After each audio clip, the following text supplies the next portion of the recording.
Hello and welcome back to another conversation in South St. Paul. I'm Mayor Jimmy Francis, and today with us is our city attorney, Kori Land from LeVander, Gillen and Miller. Now, Kori, before we get into anything, I like to ask people a couple of questions just so people that are watching or listening can get to know you a little bit better before we jump right into what we're talking about. So, who's your favorite band? What's your favorite musician? That's an interesting question. I don't listen to anything but Christian music, Okay.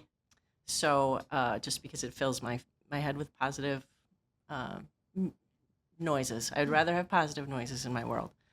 So Mercy Me is probably one of my favorite bands. Mercy Me. Mhm. Okay. Oh, neat. That's awesome. Mhm. Yeah. So, when you're driving, like if I were to go in your car or if a mechanic gets in your car, that's what they're going to hear when they pop on, Yes, if they turn on the radio. yes. Cool. So, you have a favorite sports team? Green Bay Packers, which helps when the council is supporting the Packers. I can Right. say out loud, I also support the Packers. You, I'm just thinking of a different one. you feel good I do. about that. Yeah. But you're also a NASCAR fan, right? I am. I am. I've been a probably 25-year NASCAR fan.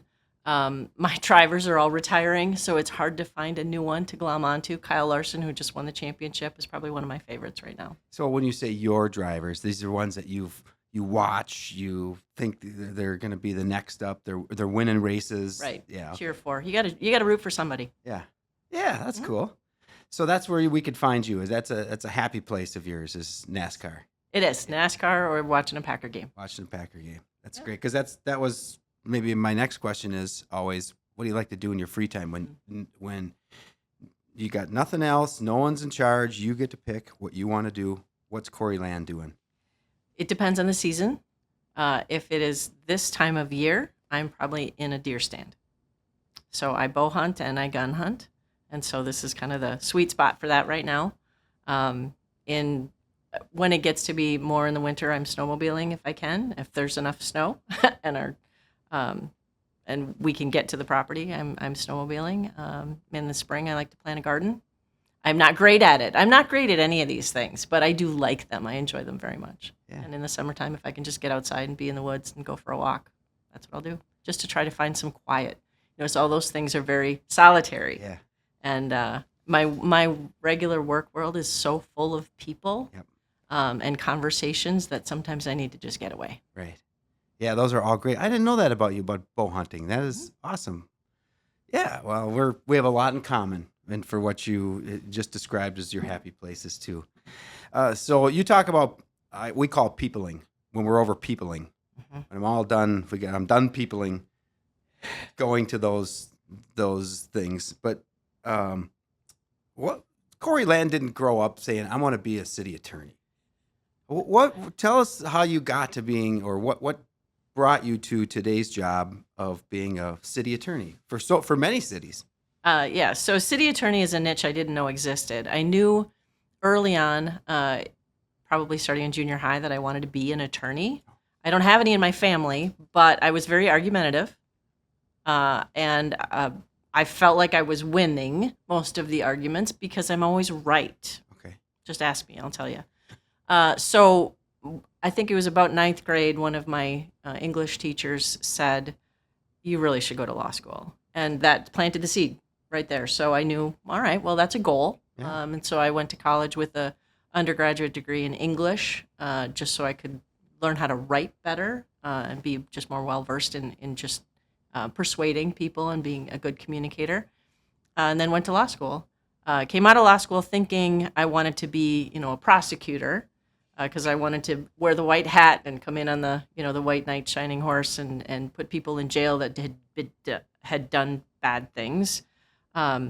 So right out of law school, applied at several firms and happened to land at a firm that did prosecution. So that worked well at LeVander. That's the only firm I've ever worked at. Really? Yeah, I started right fresh out of the box after I passed the bar exam, and I have not left. Wow. So So what was LeVander, Gillen, Miller today as it is today? What was it then when you came, and where was it located in South St. it Paul? it was in It was in the Bremer Bank building. The only, as it was described to me when I was coming to the interview for the job, it's the only 4-story glass building on Concord Street. And true enough, True. Yeah. it was. So it had been in the Bremer Bank building since 1975 or whenever the building was built. Okay. And it was on the 4th floor, had the entire 4th floor. Yeah. So that's where we were up until they demolished it and Yeah. they kicked us out. We would have stayed. I Right. don't like change, so we would have stayed there forever. But new property owner had different ideas for the site, so Yeah. we had to relocate to Egan. You think about that in the city of South St. Paul, a law firm that you just came to back then and are the principal today and carrying it forward, but all of the history of that firm and all of the clients as well as just the projects that you all worked on. Does any of those, the legacy ones from before you stand out as something that they were always proud of, or maybe, the principal in the firm or anything, stories you can tell like that? Well, as you know, no, LeVander, Gillen and Miller is almost 100 years old, and we have always been in South St. Paul. Mm-hmm. So before that, I think we were in the Exchange building, and then moved to the Bremer Bank building. Roger Miller was the city attorney since 1949 until he retired about 2010. I think, I can't remember exactly. I think it was around 2010, maybe a little bit before that. And then he handed the reins to me. So you haven't had a lot of city attorneys, I think, over the years, and it's always, since 1949, has been LeVander. So he worked on just about every development project, every property in the city of South St. Paul, when the stockyards were thriving and when they closed. Yeah. When the industrial park was developed, when it was platted, all of that. I look at that and I say, we had our fingerprints in how that happened and helping that to happen. Yeah. And that's what excites me about working for a city, is you have that opportunity to make a difference in a community that is real and down on the ground for people that live here, that work here, and seeing that come to fruition. So I fell into being a city attorney just because I got the job at LeVander. Yeah. They threw me into prosecution, which is what I wanted to do. My favorite part about prosecuting, and this is going to sound really odd, I didn't like the DUIs. I didn't like the domestic assaults and all the traffic things. I liked solving the problem properties. So the nuisance violations, when you had code violations, those affect people. They affect the people that live there, obviously, that are creating the code violation, but it affects the city staff. It affects the neighborhood. Yeah. And those really spoke to me on how you can immediately make a difference in an entire neighborhood if you get to clean up a property. Right. So, Yeah. So that is, I mean, it's interesting that that's exciting to you as a lawyer, to want to do that. But that's really today how you work with our city staff, right? That's a extension. Talk about that. Talk about how you work with the departments here in our city, and it's day to day, those kinds of things. Yep. So it evolved from prosecution into the day to day working with a city, and a city is a multi-headed corporation. Most corporations may have different departments, but they all have one widget that they make. A city may have 8 different widgets that they're making, because you have police, fire, you have engineering, public works that are doing roads and sewer and water. You have park and rec department that's trying to, make people happy with parks. And then you have admin and all of the things that go along with just administration of government, not to mention the elected officials. That's a whole nother layer of people that we're working with. So it is a multi-headed entity that you have to kind of know a lot about all the things, but I might not be a master of any of them. Right. So it is a day-to-day operation. I don't know when I pick up the phone what the issue of the day is going to be. It's a little bit of a whack-a-mole game that I play every day, because I don't know who's going to have the issue, and sometimes they're good issues and sometimes they're not. Yeah. And so I never know whether it's an HR issue or it's hey, we've got a new opportunity with a development project. Can you help us get there? Or we came up with a glitch on somebody that wants to build a fence over a drainage utility easement. How do we deal with that? I mean, it is the entire gamut of issues that cities deal with. I have to try to navigate through all of them. Yeah. Yeah, I mean, you've been counsel to us for some major things, and then let's say somebody sues us, then we look to you, and you don't take that case. What talk about Right. that? How that happens when an entity, or if you can have an example of what. Obviously, my goal is to not get sued, right? Not have Of the city course. get sued. Yeah. That's what we're trying to do all the time is avoid that. But when it happens, when somebody feels that they have been wronged and they sue the city, the first thing we do is we tender it to our insurance trust to see if they will cover it. If it's a covered claim, then we just watch and we help and assist with getting information, make sure that they have the right people to talk to, how to talk to the council, setting up the meetings, those kinds of things. There are times it's not a covered claim. And then our office, we do have a litigation department in our office, and I will work with them on how I'm not going to do it. I'm not going to be the litigator in court. My prosecution days are long over. Sure. and litigation is very time consuming. Mm-hmm. So I don't have enough room in my space of world of a day to also manage a litigation situation. So really you are our in-house counsel. When things like that, we turn to our partners at the League of Minnesota Cities, and they take over and help us do that. So there's room for that. You then spend more with our city staff and helping us and departments craft ordinances and making sure that those ordinances are, solid, legal, enforceable. But you also give us counsel to sometimes to not pursue those things and let that those neighbors and those situations play out because it's not in our wheelhouse. Yeah, those are some of the toughest conversations. The gray ones, the gray areas. And they're not always gray, they're just difficult. Yeah. Because you have two neighbors that are going at it, and they're talking to their council representatives, and they want somebody to solve their problem. And not every problem is the city's problem to solve. And that's a tough acceptance. Yeah. Both for the council member, because you want to solve everybody's problem. You want to fix it. Let me fix it. Let me take care of it. I just want everybody to get along. Yeah. But it's usually the neighbor on neighbor disputes, whether it's a tree or a fence or an encroachment of some kind. Somebody thinks I can remember one time there was lighting. it was somebody's light was shining into the neighbor's window, and it was too bright, and they wanted the city to solve that problem, but the light wasn't violating anything. Yeah. So I will try to make sure that the council understands it is not our problem to solve. But then maybe we also have, that actually is when we developed our community cop, I'll call him. The officer that we sort of trained to be that neighborhood, massage. Let's try to mediate and see if we can solve a problem. Right. Before it becomes a bigger problem, before it escalates. Community service officers Yes. that are out there. Yeah.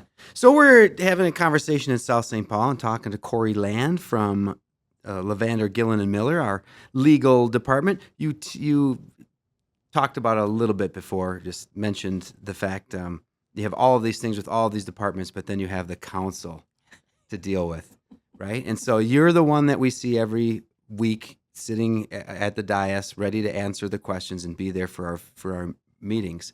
I'll just share, just because we're on the podcast, my first call when I got elected, I called Kori and was a little worried about how I was supposed to run the meeting or what was supposed to happen at the meeting. And I had heard from a few people that I was supposed to do a couple certain things.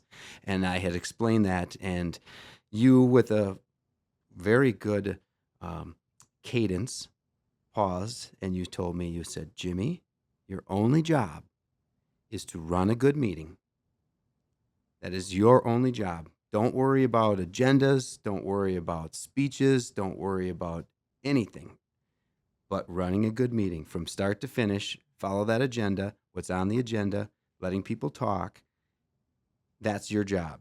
And so from day one of our relationship, I felt good that I had good counsel.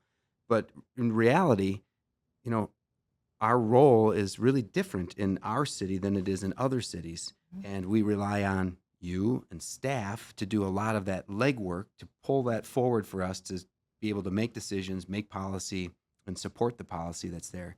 So, you've had years of experience with this, and I'm sure you've had councils who are, they're all good together. They're not good together. There's arguments between them, but publicly, privately. But at the end of the day, things get done, and city business goes on, and you're part of that process. So tell me a little the balance of the council people and the day to day, or the staff people. Yeah, I think you hit it the nail on the head. You called me first to say, I don't exactly know what I'm doing. Basically, is kind of what you said. I don't know how to do this. Yeah. That's how a new elected official feels. Yes. They all feel. And if they come into the role thinking they know everything, that's a problem because there's so much. Right. There's so many laws and ordinances, and South St. Paul's a charter city, so you've put a little bit more hair on it, the rules you have to follow that you don't know. And you don't know what you don't know. And the public a lot of times don't truly understand. They think we're Mayor Daley and we get to make all the decisions for everything as the mayor. Right. And then you have your council or your alderman, So. Exactly. So the first thing I like to do is train the council on all of the rules and all of the things that you didn't know now apply. And it's things like the open meeting law, the Data Practices Act. These are very heavy rules that are not intuitive. Right. And so often the public doesn't understand why you can't say something. And it's because I've told you you can't say something. Because the law doesn't allow you to say something. Anything. And that is the hardest thing for councils to accept. Right. Because you do want to be very forthcoming. You do want to be very open with your public. They elected you for a reason. You want to be able to explain things. There's sometimes things you can't. Right. We just can't talk about ever. And sometimes there will be time when you can.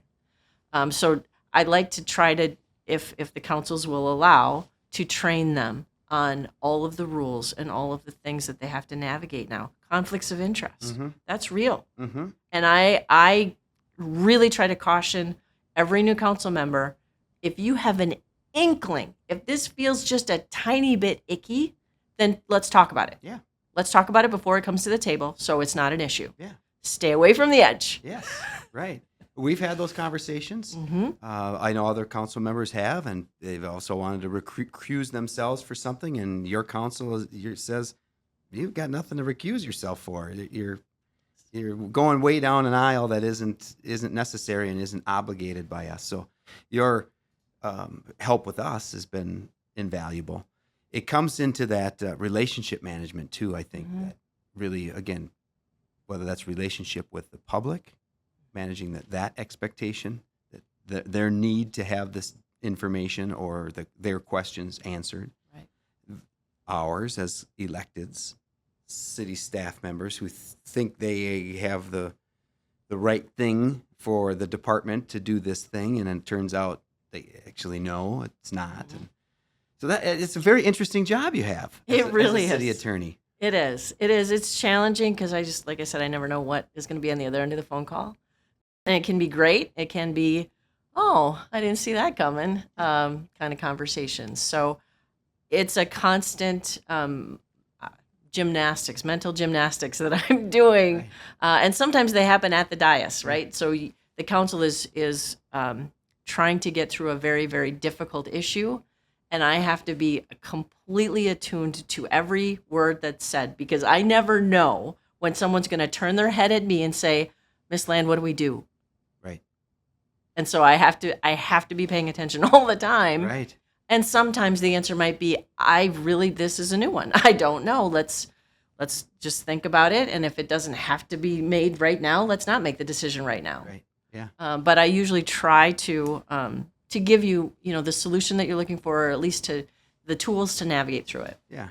Yeah. Yeah. So what's most rewarding about that job then? I know you mentioned a couple things that you find joy in, but what's most rewarding about your job? I really love the development work. I mean, especially here where you have so many opportunities for redevelopment. And it's challenging. Yeah. A lot of challenging sites.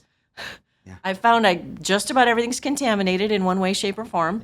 whether it's contaminated truly or it's just bad soil. It's going to need some work. So there's always, and you have great staff that can find, grants and resources to help get these, things site ready, pad ready for construction. But trying to put the right things in place to get the documents and the agreements and all of the right, making sure that we have enough tools to pull it back if something goes badly. Okay. You can't we're just going to give away lots of money. Right.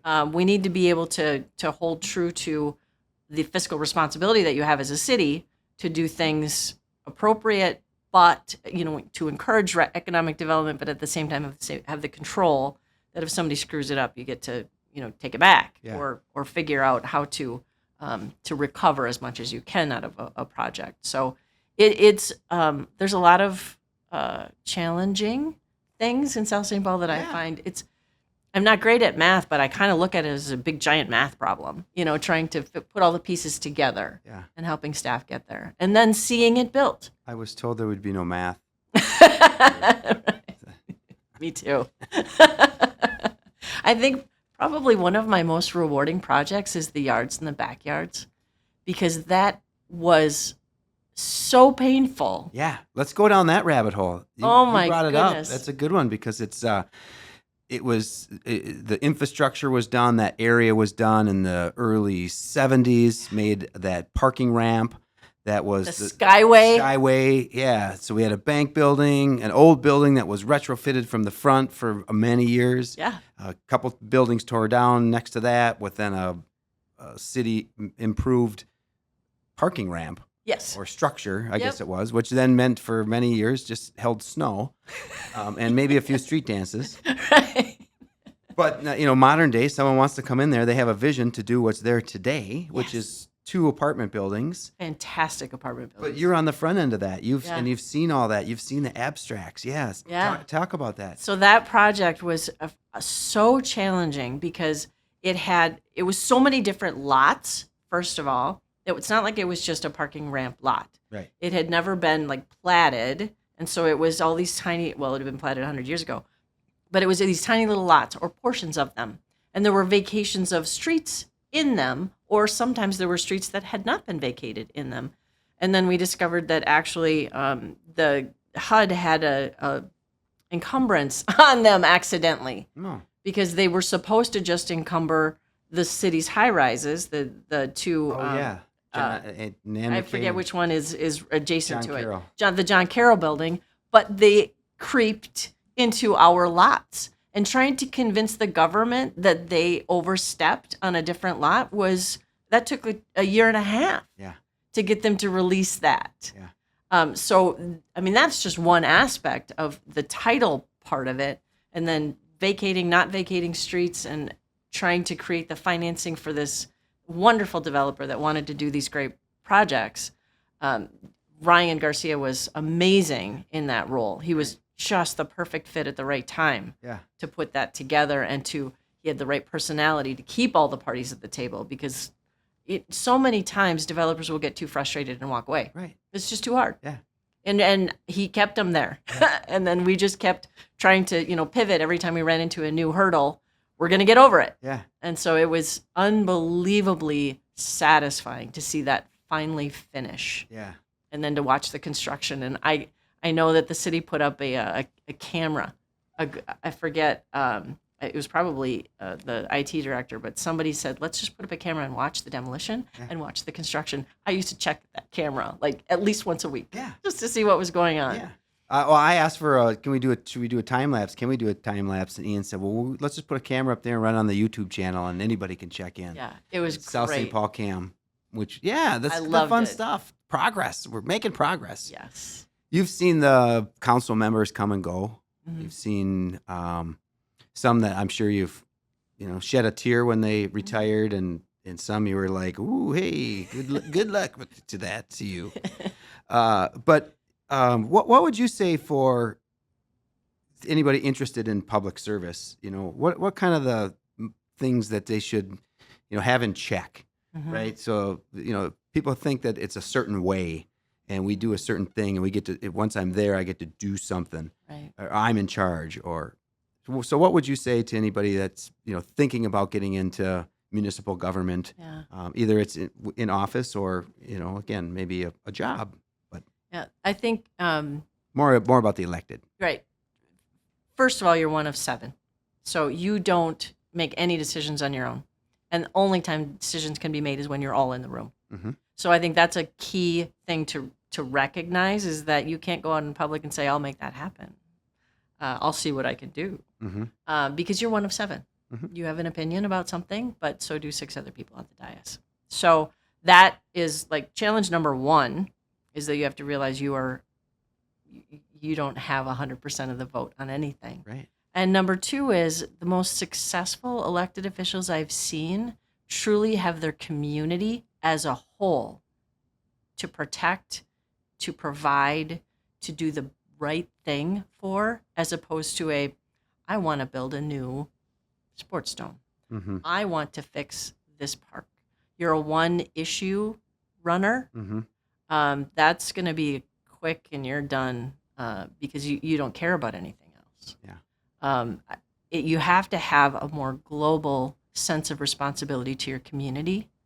Truly believe in your community, not just I want this, Mm-hmm. or I see a problem with this. Mm-hmm.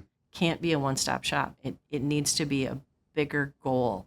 And I shouldn't say this out loud, but more than any other city that I represent, the representatives of South St. Paul truly love their community. You're running for the right reasons. You're here because you want to see your community just be a shining star. And I admire that. I respect that. It makes it easy to work with you. Yeah. It really does. The more challenging people are the ones who just want to get their one thing done. Yeah. Yeah. Thanks for that. And that pointing out that those they're simple things, Mm-hmm. right? And one of those things you're putting on hold your life, or putting your family or yourself in that light. So you have to be prepared for that.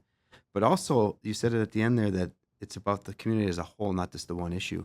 So you have to put your personal opinion and your personal desires to the side for many of them. Some overlap, and that's and that works, right? Yep. But there's other times that you're actually voting against yourself because it's for the good of the whole. Or because I tell you have to. Yeah, right. Yeah, I mean, you have rules. There is that. There's Yep. that too. It's There's like a lot I of don't that. want to. I don't want to vote for this. Well, Yes.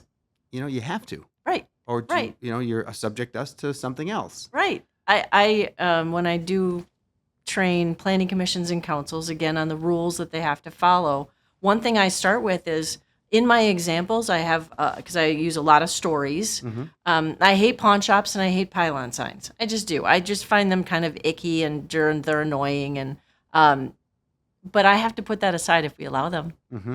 right? Yeah. So that doesn't matter how I feel about them. Right. It's whether or not we allow them. Right. I may not like billboards. I might find them, distracting and annoying. But if we allow them, then we will have a billboard. Yeah. Right? So I put check your opinions at the door, unless there's enough room for you to have an opinion. But if we have rules, we have to follow the rules. Yeah, and it's interesting because we all, 7 of us, Mm-hmm. we have opinions. Some of us agree on things at all the time, half the time, some of the time. Yeah. But sometimes I don't even have an opinion, and someone else does, and we spend a lot of effort discussing an opinion of it, where it's good to do that, have that exercise, and have that ability with the electeds. But at the end of the day, it's not your opinion that is what we should be Yep. making an ordinance on, supporting, or pursuing. Mm-hmm. And there are, what do you call those gray areas, right? Where people talk about eminent domain and all of those. Oh, they're just going to take it anyways, and there's so much back to it that it's not that simple, right? Right. And you hear at the front of those conversations a lot with Yes. either electeds, Mm-hmm. staff, or the public who have that question or are pushing back to wonder why or how can this be, or I was never told. Yeah. which is another thing that I think. Right, and you're do. never going to win that argument. We put out as much notice as we can about things.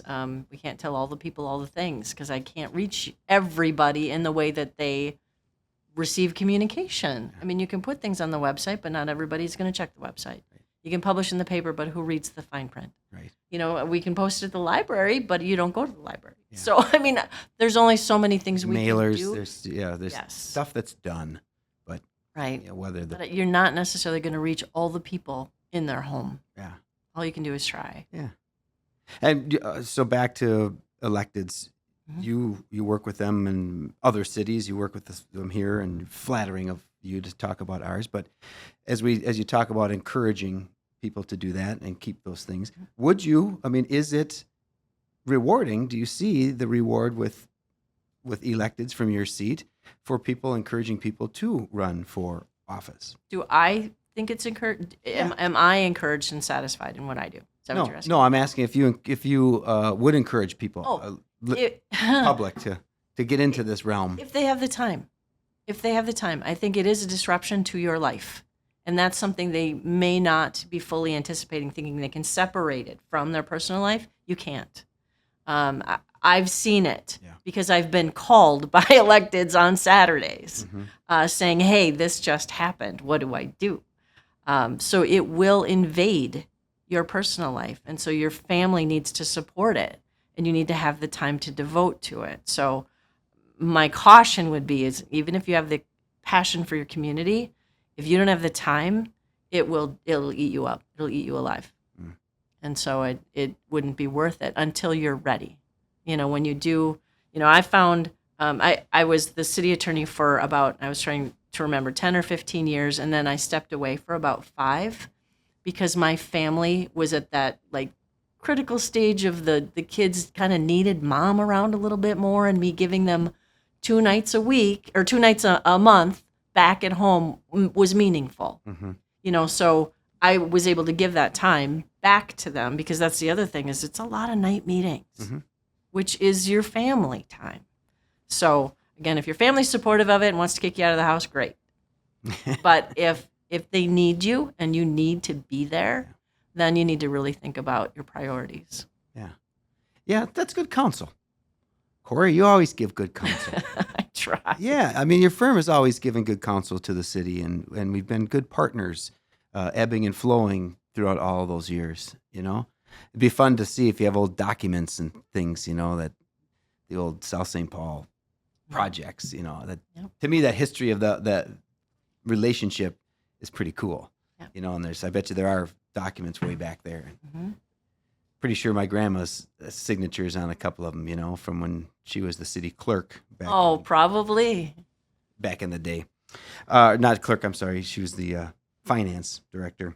So as we wrap up our conversations in South St. Paul, we've talked about a lot of stuff. You shared a lot, so thank you. But is there anything that you want to talk about or share back with us about the things that you do or the interactions that you have here at the city of South St. Paul that maybe people don't know they have access to, or, I think I would ask the public and the residents to just give a little bit more grace to the council and to staff and even to my office.